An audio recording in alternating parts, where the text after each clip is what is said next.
মা বলল, তোর বাবা পারে না। তাই মাকে আমি জোরে জোরে দিলাম। মা বলল, আস্তে দাও, ব্যথা পাচ্ছি। তারপর আমার মেশিন মায়ের গুহার ভিতরে দিতেই মা উহ আহ বলে শব্দ করতে শুরু করল, আর আমি ঘণ্টার পর ঘণ্টা কাজ করতেই থাকলাম। আমি হোস্টেলে থেকে পড়াশোনা করতাম, তাই আমার মায়ের সাথে খুব কম সময় দিতাম। আমি ছুটি পাওয়ার পর বাড়িতে আসলাম এবং মা আর আমি একে অপরের খুব কাছাকাছি চলে এসেছিলাম। তারপর যা ঘটেছিল তা পরবর্তী গল্পে দেখুন। আমার নাম রাহুল এবং আমার বয়স এখন ২৪ বছর। এই গল্পটি আমার এবং আমার মায়ের, যা একটি সত্যিকারের গল্প। আমার মায়ের নাম আঁচল এবং তার বয়স এখন ৪৩ বছর। তিনি শারীরিকভাবে কিছুটা মোটা, কিন্তু দেখতে খুব সুন্দর। যখন আমি ছোট ছিলাম তখন আমার বাবা চাকরির জন্য বিদেশে চলে গিয়েছিলেন। তারপর তিনি সেখানেই বিয়ে করে ফেলেন এবং কখনো ফিরে আসেননি। এই ঘটনায় আমার মা খুব কষ্ট পেয়েছিলেন, কিন্তু ধীরে ধীরে তিনি সামলে উঠেছিলেন। এখন আমাকে লালন পালনের সমস্ত দায়িত্ব মায়ের ওপর এসে পড়েছিল, তাই তিনি নিজের জন্য চাকরি খুঁজতে লাগলেন। কিছুদিন পরে আমার চাচা আমার মাকে একটি চাকরির কথা বলেছিলেন, যেখানে একটি বড় কোম্পানির বসের সেক্রেটারির কাজ ছিল। প্রথমে মা মানা করেছিলেন, কিন্তু বাধ্য হয়ে মা রাজি হয়ে গেলেন এবং চাকরিটি জয়েন করলেন। এখন এতে একমাত্র সমস্যা ছিল যে সেক্রেটারি হওয়ার কারণে মাকে সবসময় বসের সাথে আন্তর্জাতিক সফরেও যেতে হতো, আর আমি তখনও ছোট ছিলাম। যখন মা আন্তর্জাতিক সফরে যেতেন তখন আমাকে সবসময় আত্মীয় স্বজনের বাড়িতে রেখে যেতেন। আমি শেষ পর্যন্ত বাড়ির চেয়ে বেশি সময় আত্মীয় স্বজনের সাথেই কাটিয়েছি। যখন তিনি ছোট ছোট ভ্রমণে যেতেন তখনও আমাকে আমার নানির বাড়িতে রেখে যেতেন। কিছুদিন পরে আমাকে বোর্ডিং স্কুলে পাঠিয়ে দেওয়া হয়েছিল এবং আমি সেখানেই হোস্টেলে থাকতে শুরু করলাম। যখন আমি কলেজে এলাম তখনও আমি ডরমিটরিতে থাকতাম। সেই বছরগুলিতে আমি আমার মাকে শুধুমাত্র গ্রীষ্মের ছুটিতেই দেখতাম, সেটাও তখন যখন আমরা বিশ্বের কিছু সেরা জায়গায় ছুটি কাটিয়েছি, দুর্ভাগ্যবশত। তার এই চাকরির কারণে এই সুযোগ সাধারণত ৪ বা ৫ দিনের বেশি স্থায়ী হতো না। গ্র্যাজুয়েশনের পরে আমি গ্রীষ্মে কিছু মহিলা বন্ধুর সাথে ডেটিং করে নিজেকে ব্যস্ত রাখার পরিকল্পনা করেছিলাম। কিন্তু ঠিক সেই দিনই মায়ের ফোন এলো এবং তিনি বললেন, অরবিন্দ, আমি গোয়ায় আমাদের ছুটির জন্য সমুদ্রের পাশে একটি জনপ্রিয় রিসর্ট বুক করেছি এবং আমাদের ২ দিন পরে বেরোতে হবে। এটি শুনে আমার মন খারাপ হয়ে গেল, কারণ মা আমাকে জিজ্ঞাসা না করেই সবকিছু বুক করে ফেলেছিলেন। আমার তৈরি পরিকল্পনা নষ্ট হয়ে গেল। কিন্তু একটি খুশিও ছিল যে অনেক দিন পরে মায়ের সাথে সময় কাটানোর সুযোগ পেয়েছি। তাই আমি সবকিছু ভুলে খুব খুশি হয়ে গেলাম। পরের দিন সকালে আমি ডরমিটরি থেকে বাড়ির জন্য বের হয়ে গেলাম।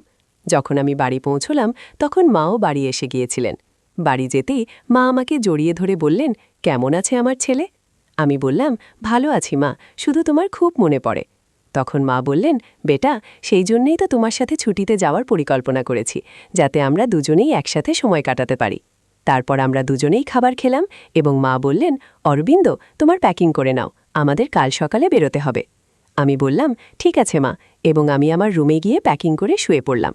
পরের দিন সকালে আমরা দুজনেই গোয়ার জন্য বের হয়ে গেলাম এবং দুপুরের মধ্যে গোয়া পৌঁছে গেলাম। সেখানে পৌঁছে আমি দেখলাম যে মা হোটেল না নিয়ে সরাসরি সমুদ্রের পাশে একটি ছোট্ট খেতে গেলাম। রিসর্টে আমরা একটি মার্টিনি এবং সালাদ দিয়ে শুরু করলাম। তারপর লবস্টার এবং অন্যান্য সামুদ্রিক খাবারের সাথে হালকা ফ্রেঞ্চ হোয়াইট ওয়াইন নিলাম। রাতের খাবারের পর আমরা রিসর্টের পাশের রাস্তায় হাঁটতে বের হলাম। রঙিন ভিড়ের মধ্যে হেঁটে আমরা বার এবং ক্যাফেতে বাজানো সঙ্গীত শুনতে পাচ্ছিলাম। মা আমার হাত ধরে হাঁটছিলেন। তখনই আমি তাকে বললাম, মা, আশেপাশের লোকেরা কি ভাবছে? মা তখন বললেন, ভাবতে দাও, আমাদের কি আসে যায়। তার এই কথা শুনে আমি হতবাক হয়ে গেলাম এবং ভাবতে লাগলাম, শেষ পর্যন্ত আমার মা এমন কথা কেন বলছেন?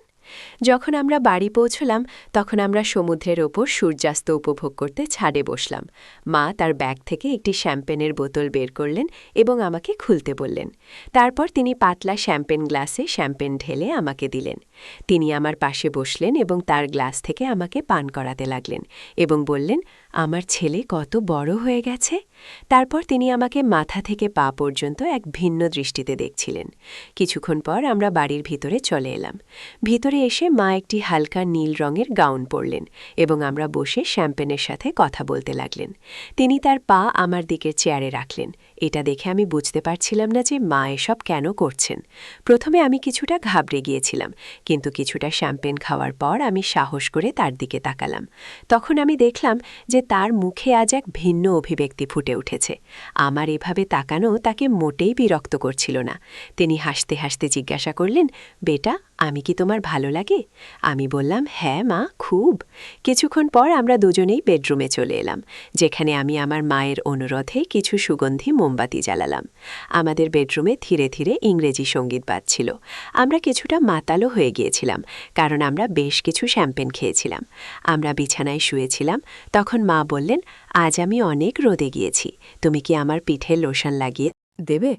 আমি বললাম, হ্যাঁ মা, অবশ্যই। তিনি আমার সামনে তার পা রাখলেন এবং আমি হাতে লোশন নিয়ে তার পায়ে লাগাতে লাগলাম।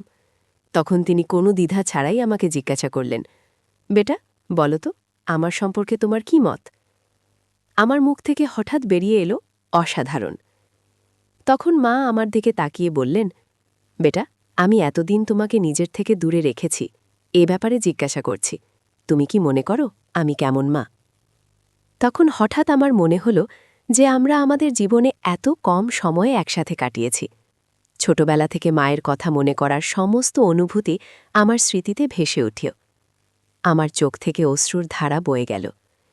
হঠাৎ মা আমার দিকে তাকালেন এবং তৎক্ষণাৎ উঠে আমার কাছে এসে আমাকে জড়িয়ে ধরে বললেন, আমাকে ক্ষমা করে দিও বেটা, আমি খুব খারাপ মা। আমি চাকরির চিন্তায় আজ পর্যন্ত আমার ছেলেকে নিজের থেকে দূরে রেখেছি। তুমি চাইলে আমাকে কোনো শাস্তি দিতে পারো, আমি মেনে নেব। মা বললেন, আমি বুঝতে পারছি বেটা, তোমার কি কষ্ট হয়েছে, কিন্তু এখন আমি প্রতিজ্ঞা করছি, আজকের পর কখনো তোমাকে নিজের থেকে দূরে রাখব না, যদি আমাকে চাকরি ছাড়তে হয়। কথা শুনে আমি খুব খুশি হলাম এবং আমি মাকে জড়িয়ে ধরে বললাম। তারপর আমরা দুজনেই একে অপরের অশ্রু মুছলাম। তারপর সারা রাত বসে আমরা অনেক হাসি ঠাট্টা করলাম। আজ মনে হলো যেন জীবনের সমস্ত সুখ পেয়ে গেছি। পরের দিন আমরা আমাদের বাড়ি ফিরে এলাম। এখন আমার মা তার চাকরি ছেড়ে দিয়েছেন এবং বাড়ির কাছে একটি বিউটি পার্লার খুলেছেন, যার মাধ্যমে আমাদের বাড়ি ভালোভাবে চলছে। এখন আমরা দুজন মা ছেলে ভালোভাবে জীবন কাটাচ্ছে এবং আমাদের জীবনে খুব খুশি। তাই বন্ধুরা, এটা ছিল আমাদের ছোট্ট মা ছেলের গল্প। আপনি এই গল্পটি কেমন লাগলো কমেন্ট করে অবশ্যই জানাবেন। যদি গল্পটি ভালো লেগে থাকে তবে লাইক করুন এবং আপনার বন্ধুদের সাথে শেয়ার করুন। এরকম আরও রোমাঞ্চকর গল্পের জন্য আমাদের চ্যানেল সাবস্ক্রাইব করুন এবং বেল আইকন টিপতে ভুলবেন না, যাতে আপনি আমাদের কোনো গল্প মিস না করেন। ধন্যবাদ।